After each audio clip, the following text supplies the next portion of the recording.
ಬನ್ನಿ ಇವತ್ತು ನಮ್ಮ ಮನೆಯ ಹೋಮ್ ಗಾರ್ಡನಲ್ಲಿ ಒಂದು ರೌಂಡ್ ಹಾಕ್ಕೊಂಬರೋಣ.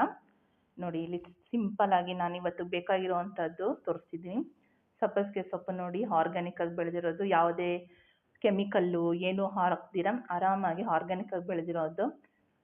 ಫ್ರೆಶ್ ಆಗಿ ಸಬ್ಬಸಿಗೆ ಸೊಪ್ಪು ಕಿತ್ಕೊಂಡು ಬಸ್ಸಾರು ಮಾಡ್ತಿದ್ರೆ ಅಬ್ಬಾ ಅದ್ರ ರುಚಿನೇ ಬೇರೆ. ನೋಡಿ ಪಕ್ಕದಲ್ಲಿ ಹಾಗೆ ಬೀನ್ಸು, ಇದು ತಿಂಗಳ ಬೀನ್ಸು ಹಾಕಿದ್ದು 30-40 ಡೇಸಲ್ಲಿ ಇದು ಬಂದ್ಬಿಡುತ್ತೆ.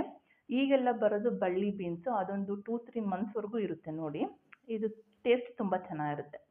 ಪಕ್ಕದಲ್ಲಿ ಹಂಗೆ ಸ್ವಲ್ಪ ನಾಟಿ ಕೊತ್ತಂಬರಿ, ಆಲ್ರೆಡಿ ಸ್ವಲ್ಪ 4 ಲೈನ್ ಮುಗ್ದೋಗಿದೆ, ಇನ್ನೊಂದು 2 ಲೈನ್ ಇದೆ. ಸ್ವಲ್ಪ ಪಾಲಕ್ನು ಮುಗ್ದೋಗಿದೆ. ನೋಡಿ ಪಕ್ಕದಲ್ಲೇ ಇನ್ನೊಂದು 10 ಲೈನ್ ಅಷ್ಟು ಏಲಕ್ಕಿ ಬನಾನಾ ಗಿಡ ಇದೆ. ಆಲ್ರೆಡಿ ಇದರಲ್ಲಿ ಒಂದು ಬನಾನನು ಗೊನೆ ಬಿಟ್ಟಿದೆ, ಎಷ್ಟು ದೊಡ್ಡದಾಗಿದೆ ನೋಡಿದ್ರಾ.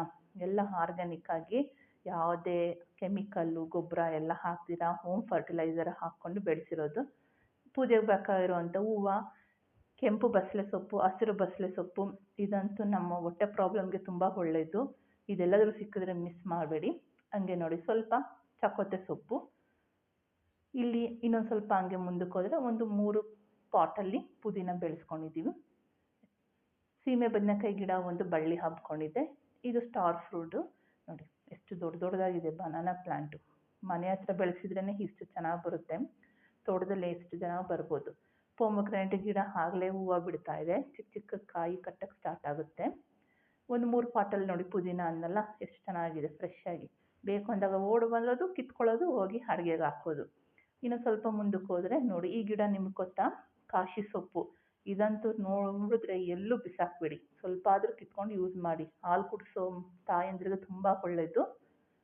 ಹಂಗೆ ಮುಂದಕ್ಕೆ ಬಂದರೆ ನೋಡಿ ಆಲೋವೆರಾ ಮತ್ತು ಬ್ರಾಹ್ಮಿ, ನಮ್ಮ ಕೂದಲು ಬೆಳೆಯೋಕ್ಕೆ ಬೇಕಾಗಿರುವಂಥದ್ದು ಪೌಷ್ಟಿಕಾಂಶ ಇರುವಂಥ ಗಿಡಗಳು.